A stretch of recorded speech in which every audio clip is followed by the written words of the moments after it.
You rest beneath the night sky, and at first it feels ordinary.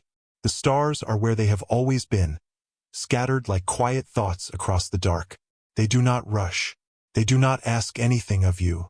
They simply shine, steady and distant, as if they have all the time in the universe. Your breathing slows to match their calm. In this stillness, it is easy to believe you are alone with them. But something subtle is happening while you rest. Something so small it does not announce itself. Some of those stars are not solitary. They are being gently tugged, leaned upon, ever so slightly disturbed by companions you cannot see. Planets, worlds, they do not glow. They do not sparkle. They move in silence, circling faithfully, shaping their stars with gravity the way a slow tide shapes a shore. You do not notice this at first, because discovery is not dramatic. It does not arrive with fireworks or sharp edges. It arrives like sleep itself, gradual and soft. Long before humans ever knew of exoplanets, these worlds were already there, orbiting, cooling, heating, forming storms, carrying histories no one was listening to yet. The universe was full, even when it appeared empty. You begin to understand that seeing is not always about light. Sometimes it is about motion. Sometimes it is about waiting long enough for patterns to reveal themselves. A star, when watched closely, does not stay perfectly still. It wobbles just a little. That wobble is not a flaw. It is a conversation. Gravity speaks in motion, and planets answer by pulling back. You imagine a quiet dance.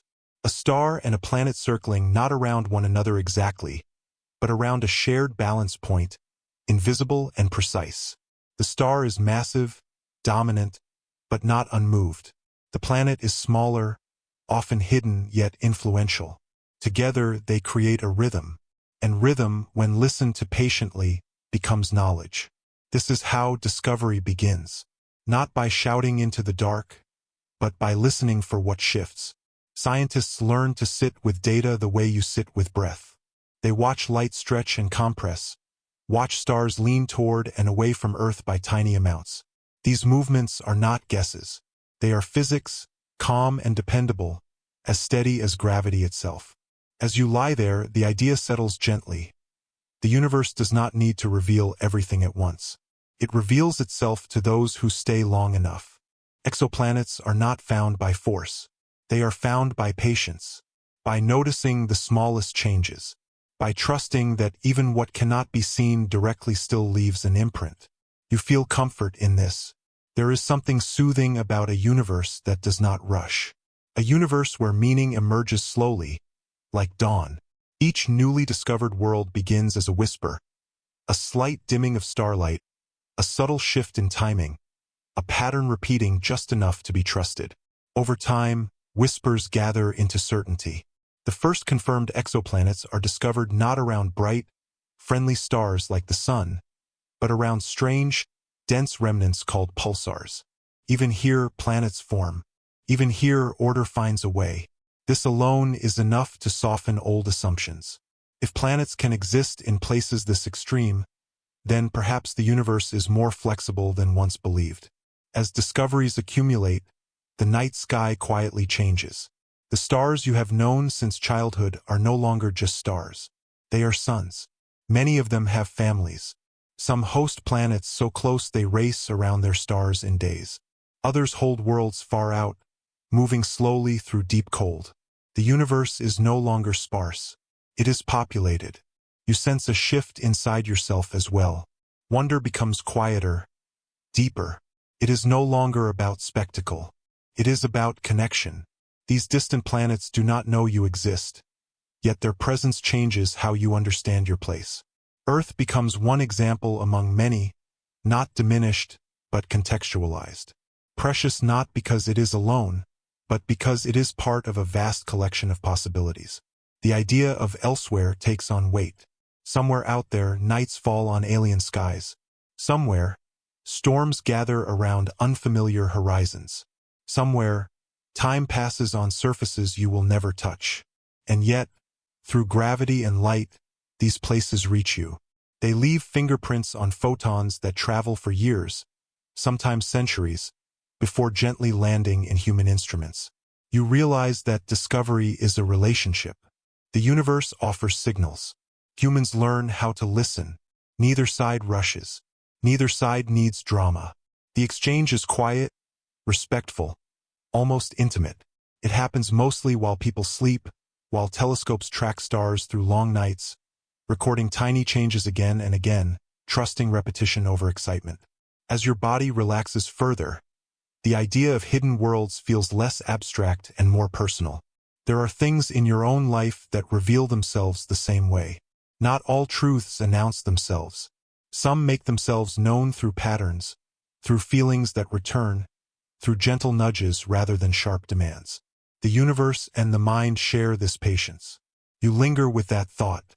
Exoplanets are not invaders of imagination. They are confirmations, proof that complexity is common, that formation is not rare, that the rules of physics, when given time and material, build endlessly varied outcomes. Fire worlds, ice worlds, ocean worlds, worlds that break expectations simply by existing. For now, though, they remain mostly nameless points in data tables, slight dips in brightness, small numbers written carefully in notebooks. Their strangeness has not yet unfolded. You are still at the beginning of the journey, standing at the threshold of knowing that there is far more than once believed. The stars overhead feel unchanged, but your understanding has shifted. You are no longer just looking at light. You are looking at evidence, emotion, at influence, at gravity's quiet handwriting across space. The universe has begun to speak, not in words, but in patterns gentle enough to lull you towards sleep. And as you rest with that awareness, you sense that learning to notice these faint signals is only the first step, because soon you will begin to learn how humans teach themselves to truly see what cannot be seen at all. You begin to notice that seeing does not always require eyes. Sometimes it requires patience, and sometimes it requires trust in patterns too subtle to feel at first. The universe does not place its secrets in the open. It hides them gently, as if to test how quietly you are willing to listen. To find distant planets, humans must learn a new kind of sight, one that notices absence as carefully as presence. You imagine staring at a star for a very long time, not just glancing, but watching night after night, allowing its light to become familiar. A star is not perfectly steady. Its brightness flickers slightly, like breath. Most of the time, these changes mean nothing. But occasionally, something precise happens. The light dims, just a little, and then returns. It happens again and again, always in the same rhythm. This is how invisibility begins to unravel. A planet passes in front of its star, blocking a fraction of the light, like a moth crossing a lantern. The planet itself remains unseen, but its shadow is measurable. You feel the elegance of this idea. Something does not need to shine to be known. It only needs to interrupt what already exists. You sense how careful this work must be. The dimming is tiny, often less than 1%, sometimes far less. It requires instruments that can measure light with extraordinary sensitivity, and minds willing to doubt their own excitement until patterns repeat. Science here is not dramatic. It is humble. It waits. As you breathe slowly, the rhythm of observation begins to feel familiar. Data points line up like stepping stones. One dip could be noise. Two could be coincidence. But when the same dip returns again and again, spaced evenly in time, confidence grows. The planet has revealed its presence without ever being seen. You feel how numbers become shapes in the mind. The depth of the dip suggests the planet's size. A deeper dip means a larger world. A shallow one hints at something smaller, perhaps rocky. The time between dips reveals how quickly the planet orbits, how close it clings to its star. From absence, form emerges. Another method drifts into awareness. This one listens to motion rather than light. You imagine a star gently swaying, pulled back and forth by an orbiting planet. The movement is minuscule, often slower than walking speed, yet it stretches across unimaginable distances. This motion shifts the star's light slightly toward blue, then red, as it moves toward and away from Earth. This color shift is not artistic. It is physical. It is the Doppler effect, the same principle that changes the pitch of a passing train whistle. Light stretches and compresses. Wavelengths tell stories. By measuring these shifts, scientists calculate a planet's mass. Heavier planets pull harder. Lighter ones whisper. You feel comfort in how indirect this knowledge is. Humans do not force the universe to reveal itself. They observe how it behaves naturally and learn to interpret its language. There is respect here, a quiet agreement. The universe moves as it always has.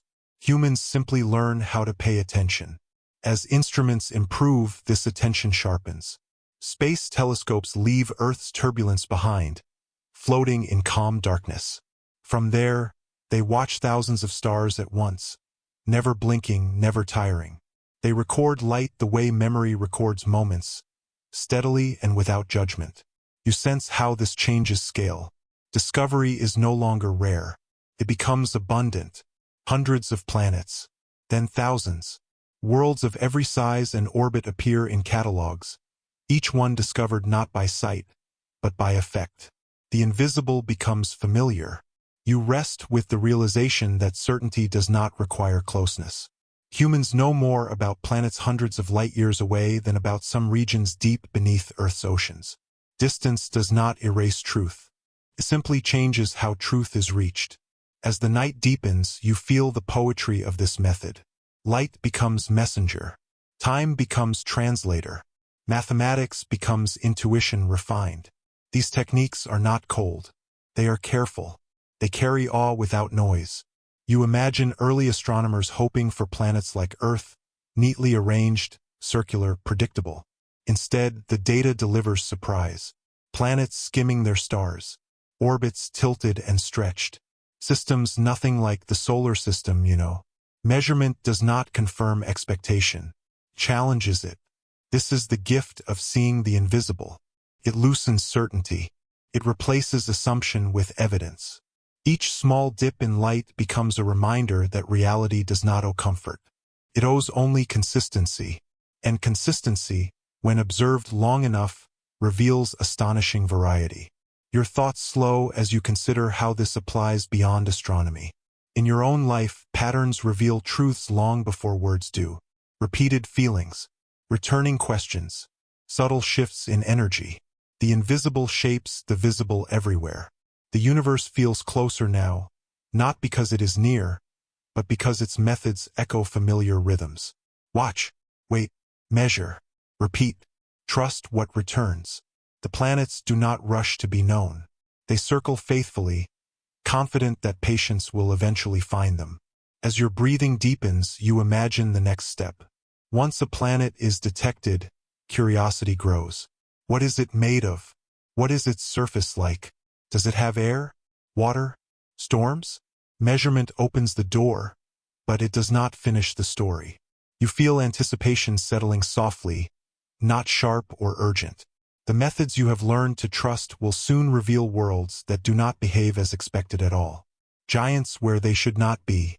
Heat where cold was predicted. Order bending without breaking. And as your mind drifts further toward rest, you sense that the first truly strange planets are already waiting, ready to gently challenge everything humans once thought they understood about how worlds are supposed to be. You begin this chapter carrying quiet assumptions, the kind that feel harmless because they are familiar. In your mind, planets form far from fire, growing slowly in cold regions where gas can gather without burning away. This idea feels stable, like a memory you trust. For a long time, humans trusted it too. The solar system taught that lesson gently. Rocky worlds close to the sun, giant gas planets far away, cold and patient. Then the universe pauses and calmly disagrees. The first hot Jupiter does not announce itself as a revolution. It appears in data, subtle and undeniable. A planet as massive as Jupiter, yet orbiting its star in just a few days. So close that its atmosphere is heated to thousands of degrees. So close that its year is shorter than a long weekend. At first, disbelief rises quietly. Surely something is wrong. Surely this is a mistake. But the pattern repeats. Again and again, giant planets appear hugging their stars. Too close, too hot, too fast. The rules do not bend slightly. They break cleanly. You feel this moment not as shock, but as soft disorientation. It is the feeling of standing on ground you thought was solid, only to realize it is moving slowly beneath you. The universe is not chaotic here. It is precise. The planets exist. The measurements agree. Reality holds firm. It is expectation that dissolves. You imagine these worlds. Enormous spheres of gas swollen by heat, their atmospheres stretched and glowing. Hydrogen and helium swirl in violent winds. Dayside temperatures soar high enough to vaporize metals. Nightside darkness struggles to cool the fury. These planets are locked in tight embraces with their stars, tides pulling them into permanent faces of day and night. You sense how strange this feels. Jupiter, in your own sky, is distant and cold, a guardian of the outer system. This gravity shapes asteroid belts, deflects comets, protects inner worlds. A hot Jupiter does none of this. It dominates its system from the inside, reshaping everything nearby. The question arises softly, how did they get there? Planet formation, you realize, is not a static story. Worlds do not always stay where they are born. In the early chaos of a system, planets migrate.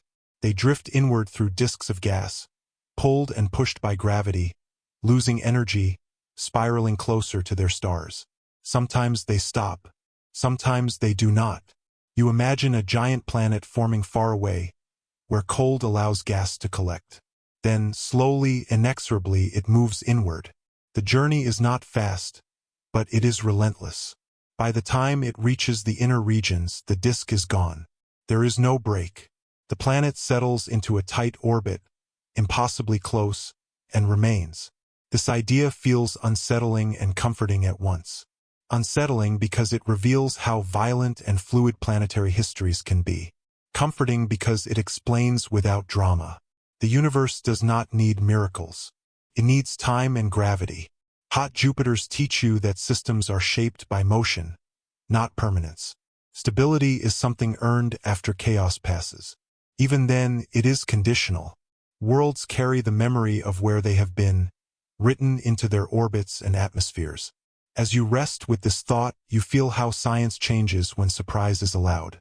Instead of forcing observations into old frameworks, scientists begin building new ones.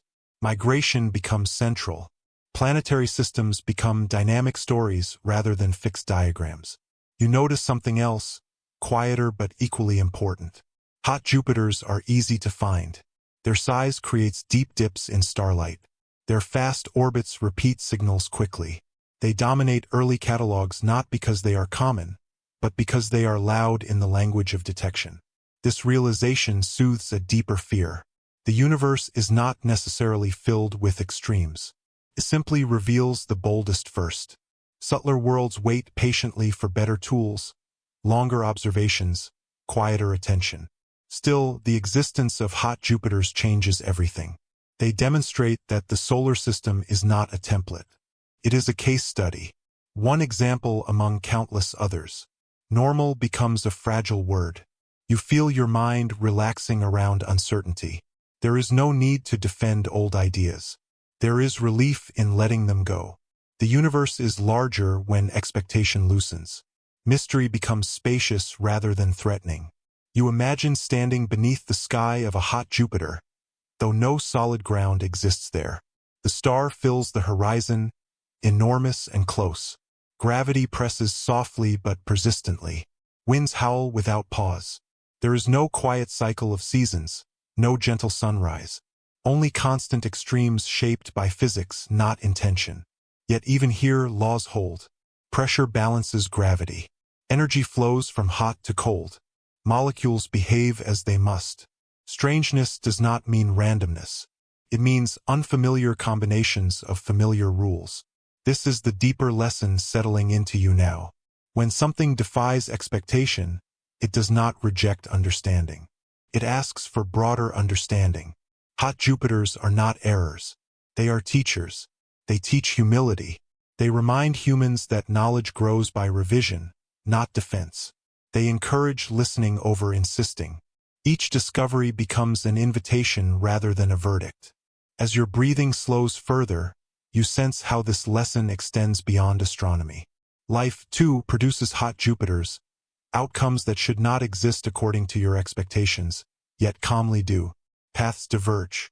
Results surprise. Certainty softens. The universe models this gently. It does not rush correction. It allows misunderstanding to linger until evidence accumulates. Then, quietly, it reshapes thought. You linger with the image of these close-orbiting giants, glowing softly in reflected starlight. They are unlikely. They are dramatic. And yet they exist without needing permission. As sleep approaches, you feel anticipation rather than confusion. If planets can behave like this, what else is waiting? What other worlds rewrite comfort and challenge assumptions even further? Because beyond these heated giants lie planets where storms never end, where ice and fire coexist, where chaos becomes climate. And as your thoughts drift, you sense the next question forming gently, like a warm current beneath the surface. If worlds can be this extreme, how strange can they truly become? You drift farther now, carried gently beyond familiar arrangements of heat and distance. The universe no longer asks whether planets exist. It asks how wildly they can behave while still remaining planets at all.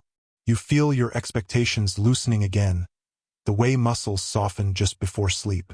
This is a place where extremes are not accidents, but natural outcomes of physics unfolding under unfamiliar conditions. You arrive first at a world where heat dominates everything. Its star is close, not quite as intimate as a hot Jupiter's, but near enough to flood the planet with relentless energy. Day does not cool into night here. Temperature differences remain sharp, driven by constant radiation and fierce winds. The surface, if it can be called that, glows faintly beneath an atmosphere heavy with vaporized rock. On this planet, clouds are not made of water. They are made of silicates, minerals lifted into the sky by heat. When gravity finally pulls them down, it rains glass. The shards fall sideways, carried by winds that never rest. You imagine the sound, though sound itself would behave strangely here. The physics is harsh but precise. Even violence follows rules. You notice that this world is not chaotic in the way you once imagined chaos. There are patterns in the storms, circulation cells shaped by rotation and energy flow. Heat moves from one hemisphere to another, seeking balance it never quite reaches. The planet is restless, but not random. It is a system straining under intensity, not breaking. From fire you drift toward ice. Another world waits far from its star, receiving only a faint, diluted glow. Here cold seeps into everything. Gases freeze. Atmospheres collapse onto the surface like snowfall. The planet becomes quiet, wrapped in layers of ice that reflect starlight back into space. Darkness lingers. Time stretches. Yet even here, nothing is truly dead. Beneath thick ice, pressure builds. Internal heat rises slowly from radioactive decay and lingering formation energy. Somewhere below, oceans may exist, trapped and warm, sealed away from the vacuum above. You feel how life, if it ever begins, does not require comfort. It requires gradients, differences, movement. You sense that extremes sharpen rather than erase physical laws. Temperature controls chemistry. Pressure shapes matter. Distance governs time. On these planets, familiar elements behave in unfamiliar ways. Water becomes supercritical fluid. Hydrogen conducts electricity. Ice takes on exotic forms, stacking into crystalline arrangements unknown on Earth. You rest with the idea that matter is adaptable. It does not complain when conditions change. It simply rearranges. What feels hostile to you is simply another equilibrium point in the universe's vast parameter space. Planets explore these spaces endlessly, testing combinations of mass, heat, rotation, and chemistry. Storm worlds appear next in your quiet journey. Planets wrapped in thick atmospheres churn constantly, driven by internal heat and rapid rotation. Winds reach speeds that defy intuition, circling the globe without interruption. Storm systems grow larger than continents, persisting for centuries. Lightning flashes endlessly, illuminating clouds from within. You imagine standing nowhere, suspended in that atmosphere, watching pressure waves ripple outward. There is no calm here, yet there is consistency. Storms follow tracks. Jets form bands. Energy cascades predictably from large scales to small. Chaos resolves into structure when observed long enough. These worlds teach you that calm is not the same as order. Earth's gentleness is not a universal requirement. Order can roar. Stability can scream. A system can be violent and balanced at the same time. You begin to sense a theme emerging, subtle and steady. The universe does not privilege moderation. It allows it, but it does not require it. Extremes arise naturally when conditions permit. Fire worlds, ice worlds, storm worlds are not rare mistakes. They are outcomes. As your breathing deepens, you feel less tension about these ideas. Strangeness no longer feels threatening. It feels expansive. If planets can exist in such states, then the range of possible environments is vast beyond imagining. Habitability becomes only one narrow question among many. You notice how scientists describe these worlds carefully, without judgment. They do not call them wrong. They call them hot, cold, dynamic, extreme. Language shifts to match reality. Curiosity replaces comparison. Earth stops being a ruler and becomes a reference. This is comforting. Comparison often limits understanding. Reference invites exploration. Earth teaches what is possible, not what is mandatory. You linger on the thought that even on these extreme planets, time still flows. Orbits still repeat. Atoms still vibrate. Energy still seeks pathways. Nothing escapes physics. Nothing needs intention. The universe expresses itself through variation, not perfection. As the chapter begins to settle, you feel the next question forming gently, like distant thunder. If worlds can be shaped so profoundly by heat, cold, and motion, what happens when sheer size enters the equation? Because beyond fire and ice, beyond endless storms, there are planets so massive that gravity itself becomes the dominant storyteller. And as you drift closer to sleep, you sense the pull of those heavier worlds beginning to make itself quietly felt.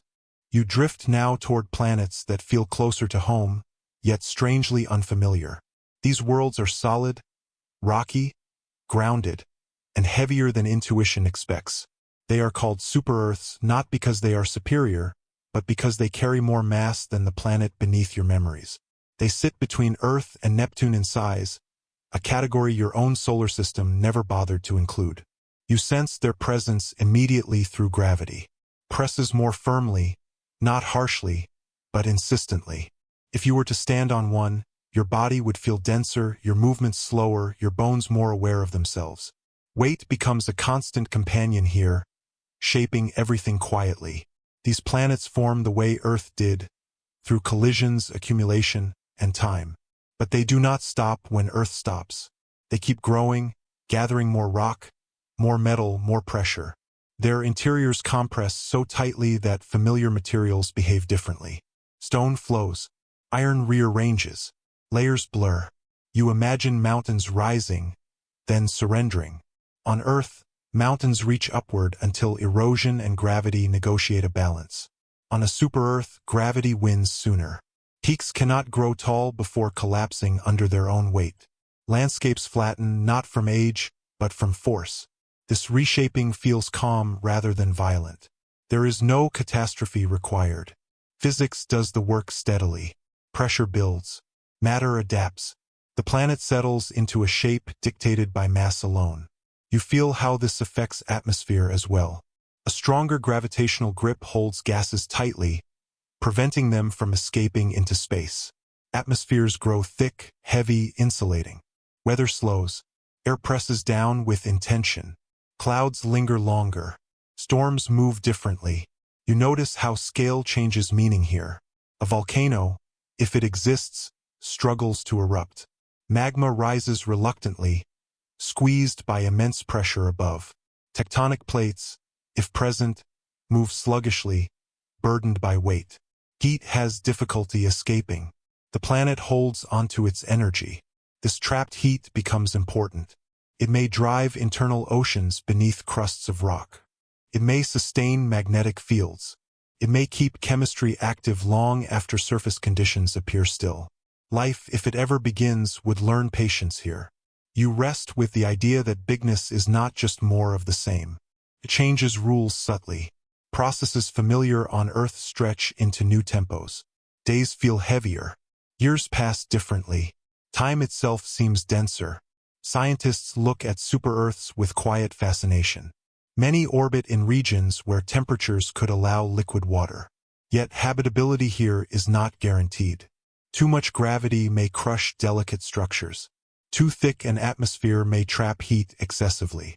Balance becomes narrower. Still, possibility remains. Life is not fragile in the way once imagined. On Earth, it thrives under pressure, in darkness, in heat, in cold. On a super-Earth, it may evolve sturdier forms, slower metabolisms, stronger frameworks. Adaptation follows environment, not comfort. You imagine creatures shaped by gravity, hugging the ground, spreading wide instead of tall. You imagine oceans deeper than Earth's, pressing with immense force, hiding chemistry that unfolds slowly but persistently. You imagine skies thick with clouds, muting starlight into a permanent dusk. None of this feels threatening now. Feels thoughtful. The universe explores mass the way an artist explores texture. Super-Earths are experiments in weight, asking how solidity behaves when pushed beyond familiarity. You feel the humility this brings. Earth's conditions are not default. They are specific. Gravity here is gentle enough to allow mountains, thin enough to let air escape gradually, balanced enough to permit long-term climate stability. Super-Earths reveal how easily this balance shifts. As your breathing slows, you sense how gravity itself becomes a narrator. It writes landscapes, controls atmospheres, dictates movement. It shapes biology before biology even exists. Mass is destiny softly enforced. You linger with that thought. In your own life, weight is not only physical. Responsibility, memory, emotion, these press differently depending on how much is carried. Structure adapts. Strength develops. Movement changes. The universe mirrors this truth patiently. Bigger worlds carry more, and in carrying more, they become something else entirely. As sleep draws nearer, another image forms quietly. If rock can flow and air can thicken, what happens when water becomes the dominant feature? Because beyond these heavy lands lie worlds where solidity disappears altogether, where gravity presses down on endless seas. And as that question settles into you, you feel yourself gently drifting toward planets that remember water above all else. You arrive gently now, not on solid ground, but above a surface that never ends. There are no continents here, no mountains breaking the horizon, no familiar edges to hold the eye. The planet beneath you is wrapped entirely in water, a global ocean moving slowly under a distant star. Light glimmers across waves that have never known a shoreline. You feel a strange comfort in this openness, as if the planet itself is breathing. Ocean worlds form quietly. Some begin as icy bodies far from their stars, rich in frozen water and simple compounds. Others migrate inward over time, warming slowly, melting from the outside in. As heat accumulates, ice gives way to liquid, and oceans deepen until land disappears completely. The planet does not resist this change. It settles into it. You imagine the depth. Earth's oceans feel vast, yet they are shallow compared to what exists here. On these worlds, water may stretch hundreds of kilometers down, pressing with unimaginable force. Pressure transforms familiar liquids into strange phases, dense and ordered. At the bottom, water becomes something else entirely, crystalline yet warm, structured by gravity rather than cold. Still, warmth exists. Beneath the ocean, heat rises from the planet's interior, driven by radioactive decay or tidal flexing. The star may be distant, but energy finds other paths. Moons tug, gravity kneads, friction warms. The ocean stirs slowly, carrying heat upward, circulating nutrients, sustaining motion. You feel how familiar this pattern is. On Earth, life begins in water, sheltered from radiation, buffered against extremes. Chemistry thrives where molecules move freely, collide gently, rearrange. Water remembers this, carries memory not as thought, but as possibility. Ocean worlds feel like echoes rather than imitations. They are not copies of Earth, yet they carry the same invitation. Here is solvent. Here is motion. Here is time. If life arises easily anywhere, it likely does so here quietly without spectacle. You imagine standing nowhere, floating in endless blue. Light fades quickly as you descend. Darkness arrives gently, not as absence, but as calm. In this dark, chemistry does not sleep. Reactions proceed slowly, steadily, guided by gradients of heat and pressure. At the boundary between ocean and rocky core, conditions grow intense. Water meets stone. Minerals dissolve. Heat drives reactions that release energy and complexity. On Earth, similar environments host life independent of sunlight, ecosystems powered entirely by chemistry. The parallel feels deliberate, though no intention exists. You rest with the idea that land is not required for life. It is simply familiar. Ocean worlds challenge this bias. They suggest that stability may come from uniformity rather than variety. Endless water buffers change. Climate becomes smooth. Extremes soften. Yet this smoothness carries questions. Without continents, how does chemistry cycle? How do nutrients reach upper layers? How does complexity grow? These are not problems, only unknowns. The universe does not rush answers.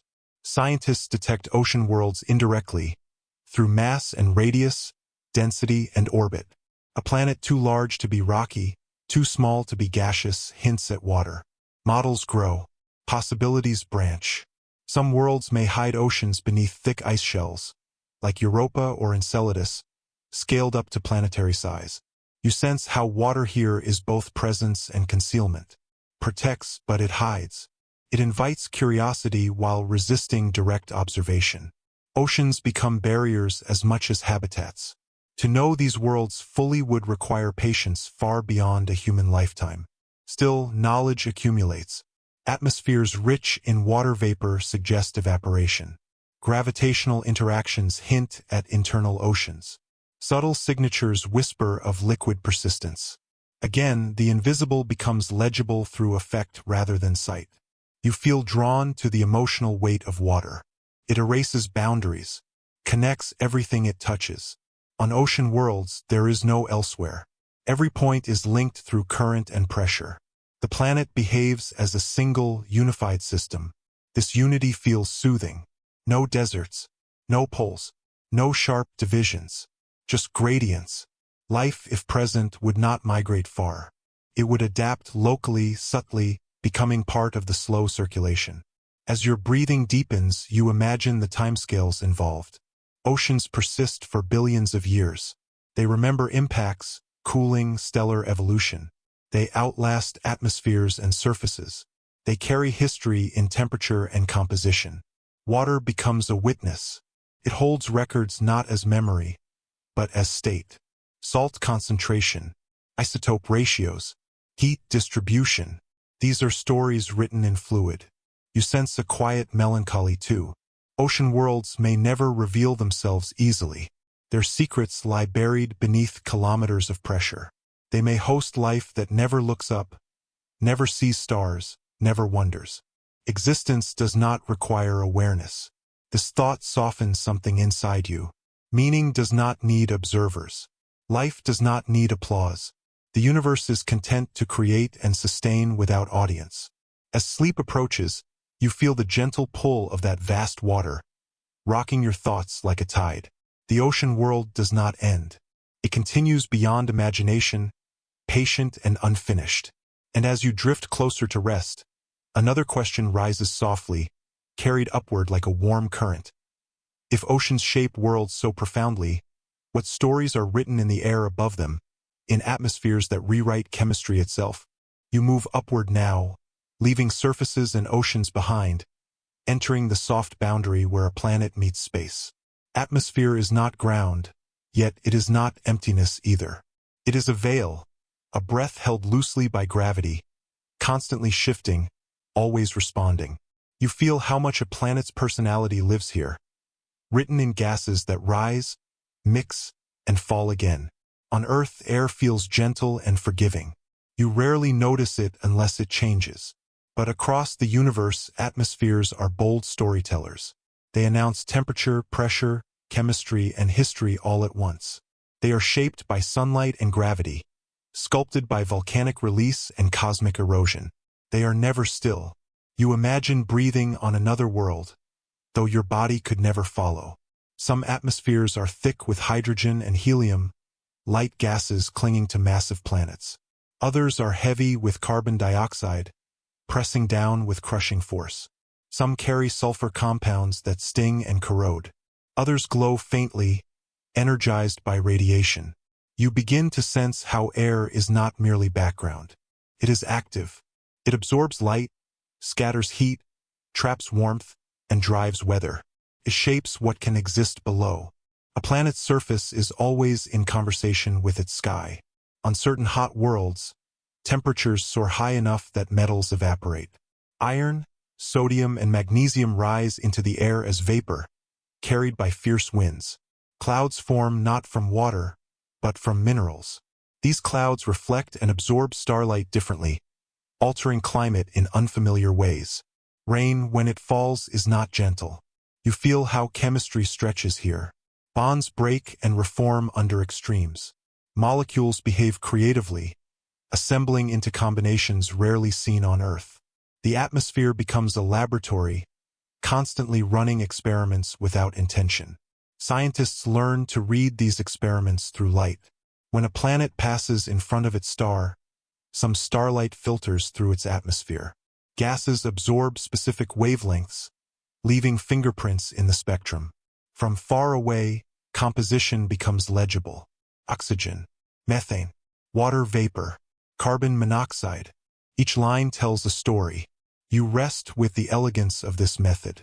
No samples are taken. No probes descend. The planet reveals itself through subtraction, through what it removes from light. Absence becomes information again. Atmospheres also remember. They record a planet's past interactions. A thick atmosphere suggests protection from stellar wind. A thin one hints at loss, stripped away over time. Mars tells this story quietly. Once thicker, warmer, wetter, its air thinned as its magnetic field faded. History lingers in pressure. On distant worlds, similar histories unfold. Young stars burn fiercely, blasting radiation outward. Close planets struggle to hold their air. Some succeed through mass and magnetism. Others lose it gradually, bearing surfaces to space. Atmospheres are survival narratives written slowly. You notice how scientists search atmospheres for imbalance. On Earth, life creates disequilibrium. Oxygen and methane coexist because living systems constantly replenish them. Without life, they would react and vanish. This imbalance becomes a whisper, not a declaration, but one worth listening to. Yet you feel caution settle in. Chemistry alone can mimic life's signatures. Volcanoes produce gases. Ultraviolet light splits molecules. Context matters. Atmospheres must be read carefully, patiently, without desire rushing interpretation. You sense how air becomes identity. Two planets with similar mass and distance can feel entirely different depending on atmospheric composition. One may trap heat, becoming a furnace. Another may reflect light, remaining cool.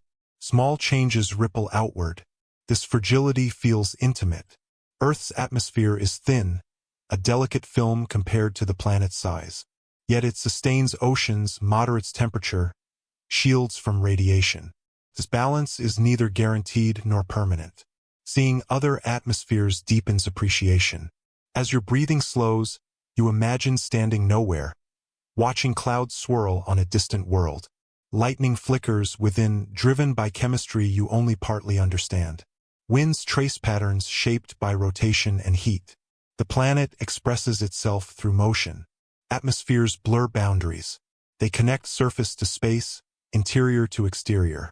Volcanic gases rise from deep within, carrying information upward.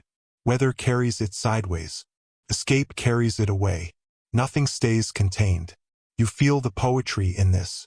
A planet breathes not because it is alive, but because physics demands flow. Energy enters. Energy leaves. Air moves accordingly. Some atmospheres hide oceans beneath thick veils. Others expose surfaces to relentless radiation. Some glow with auroras as magnetic fields guide charged particles. Others shimmer with haze that softens all light into amber tones. You sense how atmosphere becomes mood. It colors the sky, filters the star, shapes the emotional quality of a world even before it is understood. A red sky speaks differently than a blue one. A hazy world feels distant even when close. As sleep approaches, you feel the air around you more clearly. Each breath connects you to your own planet's long story. You are inside an atmosphere that has been shaped by life and in turn shapes life still. The universe, you realize, does not hide its chemistry. It displays it gently in light and motion. You only need to learn how to listen. And as your thoughts drift lower, you sense the next idea forming softly. If atmospheres can reshape worlds so completely, what happens when a planet's air and rotation lock it into endless day and endless night? You arrive at a planet that does not rotate the way you expect. It moves through space faithfully, orbiting its star again and again, yet something about it feels paused, as if caught mid-turn. This world is tidally locked. One face is always turned toward its star, bathed in endless daylight. The other face never sees the light at all, held in permanent night. Time here feels uneven, stretched into two extremes that never trade places. You sense how this happens naturally. Gravity, patient and persistent, slows rotation over immense spans of time. The star pulls more strongly on the near side than the far side, creating friction within the planet's body. Bit by bit, energy is lost. Spin slows. Eventually, rotation and orbit synchronize. The planet settles into stillness, not frozen, but balanced. This feels strange at first. On Earth, rotation defines life. Day follows night. Heat rises and falls. Seasons shift. But here, change arrives differently. The dayside is locked in perpetual noon. The star hangs motionless in the sky, flooding the surface with energy. Temperatures soar. Rock may soften. Atmospheres swell and rush outward. You imagine standing beneath that unmoving star. Shadows never move. Light never fades. Heat builds steadily, soaking into ground and air alike. If oceans exist here, they may boil or evaporate, feeding thick clouds that swirl endlessly overhead. Storms rise and collapse without relief. Then you drift toward the far side, where the star never appears. Darkness is complete. Not the gentle night you know, but an absence that never breaks. Heat leaks away slowly into space. Temperatures plunge. Gases freeze and fall as snow. Ice creeps across landscapes, thickening over time. At first, this seems unbearable. One side scorched, the other entombed. A world divided too sharply to host anything gentle. But you pause, and the universe offers nuance. Between these extremes lies a boundary, a narrow band where light schemes the horizon without ever rising or setting. This is the Terminator, a place of endless twilight. Here, temperatures moderate. Heat from the dayside flows toward the night. Winds race constantly, driven by pressure differences. Atmospheres circulate, carrying energy like blood through a body. You feel how balance emerges not by avoiding extremes, but by connecting them. The Terminator becomes a ribbon of possibility, thin but persistent. Oceans may remain liquid here. Ice melts slowly. Clouds form and dissipate. Life, if it exists, might find refuge in this gentle in-between. You rest with this image. A planet that seems hostile at first glance hides subtle niches. Habitability does not demand uniform comfort. It demands stability, gradients, and time. Tidal locking does not erase these. It reshapes them. Many planets around small, cool stars are tidally locked. These stars burn steadily for trillions of years, far longer than suns like yours. Planets orbit close to receive warmth, increasing the likelihood of locking. At first, this worried scientists. Endless day and night sounded fatal. But models soften this fear. Atmospheres matter. A thick atmosphere can transport heat efficiently, smoothing temperature extremes. Oceans help too, absorbing energy and releasing it slowly. Clouds reflect light, cooling daysides. Ice reflects starlight on nightsides. Feedbacks emerge. Systems adapt. You feel how familiar this is again. Extremes do not automatically mean failure. They invite complexity. Earth itself balances extremes through circulation, oceans, and air. Tidal-locked worlds do the same, just with different rhythms. You imagine life evolving under a fixed sky. Creatures never experience sunrise or sunset. Their sense of time develops differently. Biological clocks adapt to constant light or constant dark. Perhaps life clusters near the terminator, migrating slowly as conditions shift. You sense how this challenges human bias. Comfort is not universal. What feels unbearable to you may feel ordinary elsewhere. Evolution does not aim for ease. It aims for persistence. As your breathing slows, you imagine standing in the twilight zone, star glowing dimly at the horizon, never rising, never falling. Winds whisper endlessly. The sky holds permanent color. Time stretches without markers. Yet life could still unfold here, quietly, patiently. Tidal locking teaches that motion is not required for dynamism. Even a planet that never turns fully can host flow, weather, change. Stillness at one scale allows movement at another.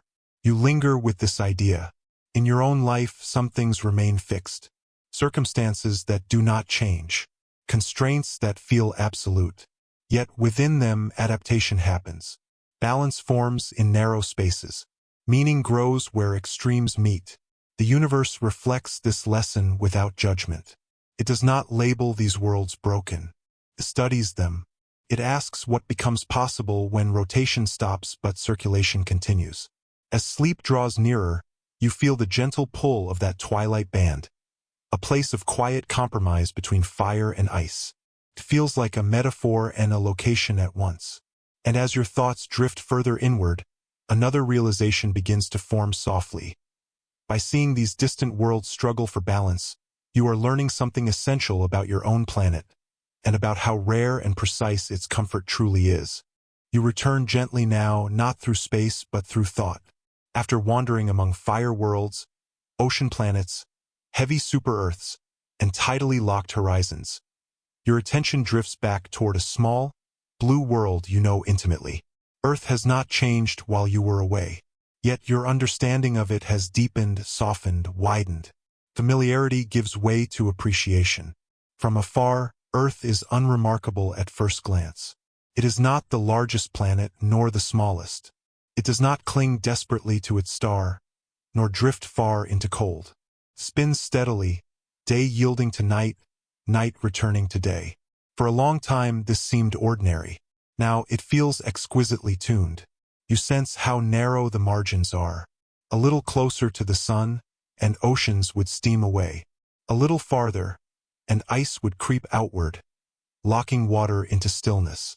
A slightly stronger gravity would thicken the air until heat could not escape. A slightly weaker one would let the atmosphere leak slowly into space. Earth rests in a gentle balance not because it was meant to, but because conditions allowed it to remain so. This balance is not static. Earth breathes through cycles. Ice ages come and go. Continents drift. Volcanoes release gases that warm the planet, while weathering pulls them back down. Oceans absorb heat and redistribute it. The planet adjusts constantly, never settling permanently, yet rarely tipping too far. You feel how rotation matters. Earth turns quickly enough to spread sunlight evenly, preventing endless day or endless night. Winds arise from this turning, shaping clouds and rain. Currents move heat poleward, softening extremes. Motion becomes moderation. Atmosphere plays its quiet role as well. Thin enough to be transparent, thick enough to insulate. Rich in nitrogen for stability, laced with oxygen for energy, balanced by trace gases that regulate warmth. Not too much carbon dioxide, not too little. Enough water vapor to feed clouds, not so much as to trap all heat. Every component matters. You remember the atmospheres you visited earlier. Crushing, toxic, glowing, evaporating. Earth's air feels suddenly delicate. A film stretched across a sphere, vulnerable to change, sustained by cycles that require life as much as they support it. The planet and its organisms shape one another continuously. Water, too, takes on new meaning. Earth's oceans are deep enough to regulate climate, shallow enough to allow sunlight to penetrate. They freeze at the poles, but remain liquid at the equator. They circulate, carrying nutrients, heat, and life. Compared to endless ocean worlds, Earth's seas feel intimate. Compared to dry worlds, they feel abundant. Land matters here. Continents break ocean currents, creating diversity. Mountains shape weather. Rivers carve pathways. Soil forms slowly, holding nutrients. These interruptions add complexity, creating niches, encouraging variation. Life responds by diversifying. You realize that Earth is not optimal in every way. It experiences storms, droughts, extinctions. It has endured impacts and upheaval. But it is resilient. Its systems recover not because they are perfect, but because they are interconnected. This interconnectedness stands out now. On other worlds, extremes dominate. On Earth, feedback's moderate. Ice reflects sunlight. Forests absorb carbon.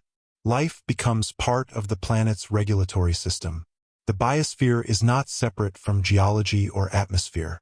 It is woven into them. You rest with the idea that Earth is not designed for humans. Humans are adapted to Earth. This distinction feels important. Comfort here is not guaranteed by intention. It is a consequence of alignment. Life fits because it evolved within these boundaries, not because the boundaries were built for it. Seeing other worlds sharpens this truth. There is no universal standard for habitability. There are only relationships between energy, matter, and time. Earth happens to host one that allows complexity to flourish openly, visibly, and persistently. As your breathing slows, gratitude arises without demand. It is not loud or celebratory. It is quiet, steady, grounded in understanding rather than awe alone. Earth is not miraculous because it is unique. It is miraculous because it works. You think of the long history beneath your feet. Billions of years of adjustment. Atmospheres forming and reforming. Oceans appearing and stabilizing. Life emerging, failing, re-emerging. Each stage leaves traces, layered gently, rarely erased completely. You sense how fragile this balance is without feeling fear. Fragility does not mean weakness. It means responsiveness. Earth changes when pushed. It does not resist forever. It listens to forces applied and adjusts accordingly. This is neither punishment nor reward. It is physics. Understanding this makes responsibility feel different. Care replaces control. Observation replaces assumption. Earth is not something to dominate or preserve in stasis. It is something to participate in wisely. As sleep approaches, you imagine Earth as one planet among many, neither central nor insignificant. It is part of a spectrum of possibilities, a narrow band where water flows, air breathes, and life shapes and is shaped in return. You feel calm knowing that Earth's story continues regardless of attention. Yet awareness deepens connection. Seeing other worlds teaches you to see home clearly, without illusion or neglect. And as your thoughts drift toward rest, one final idea begins to glow softly. Even as you sleep, even as Earth turns quietly beneath you, new eyes are being built in the dark. Instruments that will continue listening, learning, and expanding this understanding far beyond what is known now. You arrive at the quiet edge of the story now, where discovery turns its gaze forward instead of outward. The planets you have visited continue their orbits whether anyone watches them or not. Yet somewhere, in darkness warmed only by distant starlight, new listeners are being prepared. Curiosity does not end when understanding deepens. It grows more careful, more patient, more refined. You imagine a telescope drifting far from Earth, unfolding slowly like a mechanical flower. Its mirrors spread and settle, aligning with extraordinary precision. There is no sound here, no applause, only readiness. The instrument waits, cooled to near absolute stillness, so sensitive that even its own warmth would blur the view. It does not rush. It is built to endure. This is how humans learn to listen better. Not by shouting questions into space, but by quieting themselves enough to hear faint answers. Future observatories are not just larger eyes. They are translators. They break light into its components, separating color into meaning, variation into information. They do not ask planets to speak. They notice what planets cannot help but say. You feel how different this is from exploration as once imagined. There are no flags planted, no declarations made. Knowledge arrives softly through spectra, through timing, through statistical confidence built slowly over years. It is the kind of work that happens while most people sleep. Somewhere above Earth, instruments track thousands of stars at once, watching for the slightest dimming. Others stare deeply at fewer targets, peeling apart their atmospheres molecule by molecule. Some listen for heat, for infrared whispers of warmth escaping into space. Each method is gentle, respectful, precise. You sense how technology mirrors maturity. Early curiosity sought spectacle. Modern curiosity seeks fidelity. It wants accuracy over drama, context over conclusion. The universe rewards this shift by revealing subtler truths. Future listeners will not just catalog planets. They will study weather patterns, seasonal changes, atmospheric circulation. They will detect clouds forming and dispersing. They will measure how starlight filters through alien skies at different angles, revealing depth and motion. Worlds will begin to feel less abstract. You imagine a moment when a spectrum shows something unexpected. Not proof of life, not certainty, but suggestion. A chemical imbalance that persists. A seasonal change that repeats. A pattern that does not quite settle into explanation. Scientists will pause. They will doubt. They will observe again. Years may pass before interpretation forms. This patience feels comforting. The universe does not demand quick answers. It allows wonder to stretch across generations. Knowledge becomes a relay rather than a sprint. You notice how this future listening changes the meaning of loneliness. The search for life beyond Earth is not about filling silence. It is about understanding context. About learning whether chemistry naturally tends toward complexity, whether biology is common or rare, whether awareness is an accident or a tendency. Even if no life is found, the search itself reshapes perspective, teaches humility. It reminds humans that they are part of a larger process unfolding without concern for recognition. The act of listening becomes its own form of belonging. You feel the calm in this. The universe is not waiting to be conquered or answered. It is simply there, offering patterns to those willing to notice. Telescopes are not invaders. They are guests. As your breathing slows further, you imagine future generations lying beneath the same stars you once did, yet seeing them differently. Not as isolated points, but as hosts. Each star potentially surrounded by worlds, climates, histories. The night sky grows crowded, yet no less peaceful. You sense how this awareness might shape care for Earth. Seeing how rare certain balances are encourages gentler choices. Understanding fragility without panic encourages stewardship without fear. Knowledge becomes grounding rather than overwhelming. The future listener in the dark is not only a machine. It is a mindset, a willingness to wait, a respect for uncertainty, comfort with not knowing yet. This mindset carries forward long after any single telescope retires. You imagine the universe continuing its quiet work regardless. Stars burn steadily. Planets migrate slowly. Atmospheres form and fade. Oceans freeze and melt. Life, where it appears, adapts without audience. The cosmos does not require observation to exist. Yet observation deepens meaning. Not for the universe, but for you. As you lie here now, you are part of that listening. Even in rest, even in sleep, awareness continues softly. You have learned to notice patterns, to accept surprise, to appreciate balance. These lessons do not vanish when your eyes close. The story does not end with answers. It ends with openness, with instruments pointed outward and minds turned inward at the same time, with curiosity held gently rather than tightly. And as you drift towards sleep, you sense this final truth settling quietly beside you. Even in the deepest dark, even in complete stillness, the universe is always speaking, and someone, somewhere, is patiently learning how to listen.